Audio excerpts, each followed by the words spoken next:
খেতে কেমন?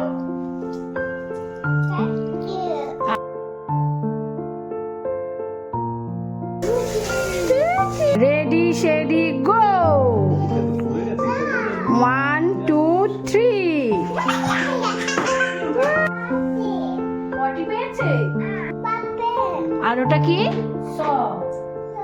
এসো এসো, যাও যাও যাও বাথরুমে বাথরুমে বাথরুমে।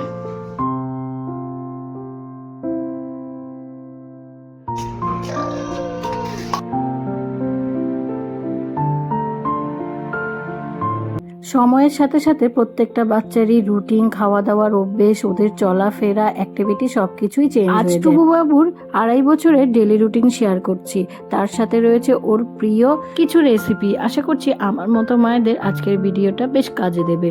টুবু ঘুম থেকে উঠে সকাল ওই 8টা সাড়ে 8টা নাগাদ ঘুম থেকে ওঠার পর ওকে ফ্রেশ করিয়ে দিয়েছি, আর সকাল সকাল ওর দিনটা শুরু হয় 1 গ্লাস জল খেয়ে। 1 বছরের পর থেকে মোটামুটি ওকে এই জল খাওয়ানোর অভ্যেসটা আমি করিয়েছি, তোমরা ওর আগের ভিডিওতেও অলরেডি দেখেছো। একজন দিদি আমায় কমেন্ট করে জানতে চেয়েছো টুবু সোনাকে হেলথ ড্রিঙ্ক হিসেবে আমি কি খাওয়াই। ডক্টর আমায় রেকমেন্ড করেছিলেন হেলথ ড্রিঙ্ক হিসেবে নেসলের ন্যানগ্রো পাউডার মিল্ক। তবে আমার টুবু বাবু না একদমই কোনো ধরনের দুধই খেতে চায় না, তাই নেসলের মিল্ক পাউডার কিনেও আমি ওকে অনেক কষ্টে 1-2 বার খাওয়াতে পেরেছি। তবে ধীরে ধীরে ও যত বেড়ে উঠছে ততই না এখন আর দুধ খেতে চায় না, তাই আমি আর ওকে কোনো হেলথ ড্রিঙ্ক বা দুধ এখন ট্রাই করি না। টুবু সোনাকে দাদানের কোলে দিয়ে আমি সেই গ্যাপে চলে এসেছি ও সকালবেলার ব্রেকফাস্ট তৈরি করে নিতে। ভীষণ সামান্য পরিমাণে তেল দিয়ে 2 পিস ব্রাউন ব্রেড আমি সেকে নিয়েছি। ব্রেডের উপরে 4 ভাগের 1 ভাগ সেদ্ধ করা ডিম, 1 টুকরো ক্যাপসিকাম, 2 টুকরো পেঁয়াজ, অর্ধেক স্লাইস চিজ দিয়ে আরেকটা ভাজা ব্রেড দিয়ে এপিট ওপিট ভালো করে সেকে নিচ্ছি। এতে করে চিজটা ভালো করে মেল্ট হয়ে যাবে আর খেতেও কিন্তু ভীষণ সুস্বাদু হয়। ব্যাস একদম রেডি চিজ ব্রেড স্যান্ডউইচ। ডিমটা অমলেট করে এতে দেওয়া যেতেই পারে, তাতে বাচ্চাদের কিন্তু খুব একটা ভালো হবে না, তাই আর কি আমি ডিমটা সেদ্ধ করেই দিয়েছি। তবে এই ব্রেকফাস্টটা আমি টুবু সোনাকে রোজ দিন দেই না, সপ্তাহে 1 দিন বা 2 সপ্তাহে 1 দিন দিয়ে থাকি। আর চিজটা বাচ্চাদের দেওয়া যেতেই পারে, তবে মডারেট অ্যামাউন্ট। তো এখানে ব্রেডটাকে দেখো আমি 2টো লম্বা টুকরো করেছি আর 2টো ছোট টুকরো করেছি। ওকে খাওয়ানোর জন্য আমি এই জিনিসগুলো অবশ্যই ট্রাই করি, মানে ডিফারেন্ট টাইপ অফ শেপসে ওকে খাবার দিলে, নানান রং বেরঙের খাবার দিলে ও না বেশ আগ্রহ করে নিজে থেকে খাবারগুলো খাওয়ার চেষ্টা করে। হালকা করে সতে করা পেঁয়াজ, ক্যাপসিকাম এগুলো খেতে না ও ভীষণ ভালোবাসে, খুব আগ্রহ করে খেয়ে নেয়। খেতে খুব টেস্টি। বলো খেতে কেমন? আচ্ছা খাও।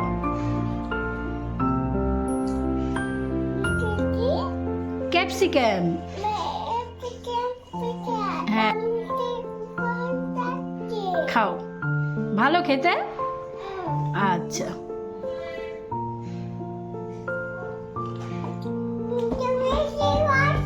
আমি বসবো। দেখতেই পেলে ও প্রথমেই কিন্তু কালারিং ক্যাপসিকাম পেঁয়াজটা নিজে থেকে খেয়ে নিয়েছে, তারপর আমাকে যদি ওকে একটু খাইয়ে দিতে হয়েছে। তোমরাও কিন্তু তোমাদের বাচ্চাদের এভাবে ট্রাই করে দেখতে পারো। তো সকালে খাবার দাবারের পর এখানে টুবু সোনা নিজের খেলাধুলোতে ব্যস্ত। বাচ্চাদের কিন্তু সব সময় খেলাধুলো করতে অ্যালাউ করবে।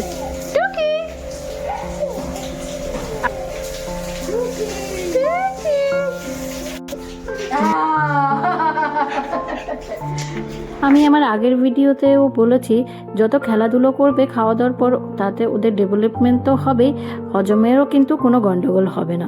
ওর সাথে কিছুক্ষণ সময় কাটিয়ে আমি ওর দুপুরের লাঞ্চ বানাতে চলে এসেছি, ওকে ওর নামুর কাছে রেখে। আজকে টুবুর জন্য লাঞ্চে আমি করে নিচ্ছি কাতলা মাছের পেটি দিয়ে ঝোল। টুবু বড় হওয়ার সাথে সাথে ওকে কিন্তু আমাদের খাবারের সাথে ওকে আমি অভ্যস্ত করে তোলার চেষ্টা করছি। আমরা যেদিন হালকা পাতলা রান্না করি, মানে ওই কাঁচা লঙ্কা দিয়ে সবজি দিয়ে ঝোল করি, ওকে আমাদের তরকারি থেকেই কিন্তু ভাতটা খাওয়াই, মানে সবজি দিয়ে।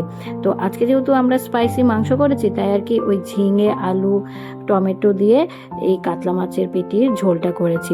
ফোড়নে 5 ফোড়ন দিয়ে সবজিগুলোর সাথে একটু আদা দিয়ে হালকা ভেজে ওই একটু জিরে গুঁড়ো, ধনে গুঁড়ো দিয়ে কাঁচা লঙ্কা, টমেটো দিয়ে চাপা দিয়ে দিয়েছি। সবজিটা ভালো মতো সুসেদ্ধ হয়ে গেছে, নামানোর আগে একটু ধনেপাতা ছড়িয়ে দিয়েছি। এবার ব্রেকফাস্ট করার 1.5 থেকে 2 ঘন্টা পর, অ্যাটলিস্ট 1 ঘন্টা পর ওকে আমি যে কোনো ফল দিয়ে থাকি। দেখাও তোমাকে, খুব সুন্দর। চলো আমরা ফ্রুট খাবো। হাত ধুয়ে নিতে হয় না? তুমি হাত দেখিয়ে দাও, তুমি হাত ধুয়েছো যে দেখিয়ে দাও। এটার নাম কি বলো? আর ওটা কি?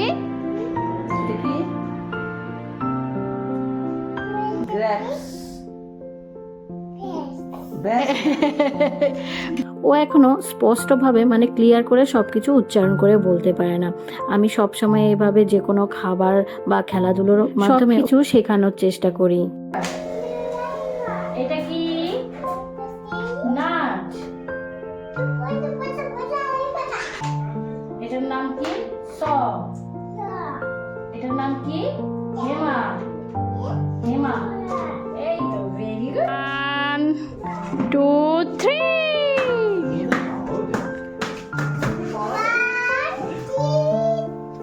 রেডি শেডি গো। 1 2 3। গরমকাল তো অলরেডি শুরুই হয়ে গেছে, আর এই গরমে প্রচুর ধরনের ফল আসে বাজারে। তো আমি সবসময় ওকে সিজনাল ফ্রুট দিয়ে থাকি। খাওয়া দাওয়া খেলাধুলোর পার্ট তো হলো, খাওয়া দাওয়ার খেয়াল তো রাখতেই হবে। তার সাথে সাথে এই গরমকালে বাচ্চাদের হাইড্রেশন মেনটেন করাটা কিন্তু ভীষণ জরুরি। তার জন্য খাওয়া দাওয়ার আগে বা পরে জল তো খাওয়াতেই হবে। এর মাঝখানেও কিন্তু প্রচুর পরিমাণে লিকুইড ওদের খাওয়াতে হবে, যাতে ওদের কোনো ডিহাইড্রেশনের প্রবলেম যাতে না হয়। আমার টুপু সোনা কিন্তু এখন থেকে ভীষণ সিনসিয়ার, ও এখন থেকে সবকিছু গুছিয়ে রাখতে পছন্দ করে। আসলে বাচ্চারা যার যার পরিবারে যেমনটা দেখে ঠিক তেমনটাই কিন্তু শেখে। তোমার পটি পেয়েছে? পটি করবে? ছোটবেলা থেকে ও সকালের দিকে পটি করে না, ওই খাওয়া দাওয়ার পর দুপুরের দিকেই ওর পটি হয়। যাও যাও যাও বাথরুমে বাথরুমে বাথরুমে। হ্যাঁ, কে চান করবে? এখন ঘড়িতে সময় ওই দুপুর 12:30 মতো। সারা দিনের মধ্যে টুপু সোনা এই সময়টার জন্যই অপেক্ষা করে থাকে। জলটা তো প্রচুর পরিমাণে ভালোবাসে। এখন যদিও গরমকাল, শীতকালেও যে সে চান করতে আসে না বা ভয় পায় তেমনটা নয়, শীতকালেও সে চান করতে ভালোবাসে। মোটামুটি ওকে আমি 12:30 পৌনে 1টার ভেতরেই চান কমপ্লিট করিয়ে ফেলি রোজ দিনই। তো ওর চান কমপ্লিট হয়ে গেছে। এদিকে ছেলেকে দেখো, ছেলে যেন আমার এখন কত বড় হয়ে গেছে। মাম্মামকে কিছুতেই চুল আঁচড়াতে দেবে না, নিজের চুল নিজেই আঁচড়াবে। টুপু সোনার এর আগের ডেলি রুটিনগুলোর ভিডিওতেও আমি তোমাদের জানিয়েছিলাম, ওকে সবসময় আমি প্রত্যেকটা খাবারের মাঝখানে অ্যাটলিস্ট 1 ঘন্টার একটা গ্যাপ রাখি। ডাক্তার আমাকে সেটাই সাজেস্ট করেছে, আমি ওটাই ফলো করছি। তো ওকে একটু খেলতে ছেড়ে দিয়েছি, সেই ফাঁকেই আমি ওর লাঞ্চটা প্রিপেয়ার করে নিচ্ছিলাম। বাচ্চারা যত ছোটাছুটি করবে, খেলাধুলো করবে, ওদের খাবার হজম হবে আর খাওয়ার ইচ্ছেটাও বাড়বে। তবে হ্যাঁ, ও যে খুব খুশি মনে সবসময় খাবার খেয়ে নেয় তা কিন্তু নয়। আমাকে সবসময় কিছু না কিছু ট্রিক্স অ্যাপ্লাই করতেই হয়। ছাড়া অন্য যে কোনো খাবার আমি ওকে অন্য স্টোরি শুনিয়ে কনভার্ট করে খাইয়ে দিতে পারি, তবে ভাতটা খাওয়াতে গিয়ে আমাকে অনেক রকম করে ট্রিক্স অ্যাপ্লাই। যদি কখনো কখনো ওর মুড ভালো থাকে, নিজে নিজেই খাওয়ার জন্য ট্রাই করে, তখন আবার ওর মধ্যে ব্রিটিশ ভাব চলে আসে, ও যেন ফরেনার, ফরেন থেকে এসছে। কখনো কখনো কাঁটা চামচ বা চামচ দিয়ে নিজেই খাওয়ার জন্য ট্রাই করে।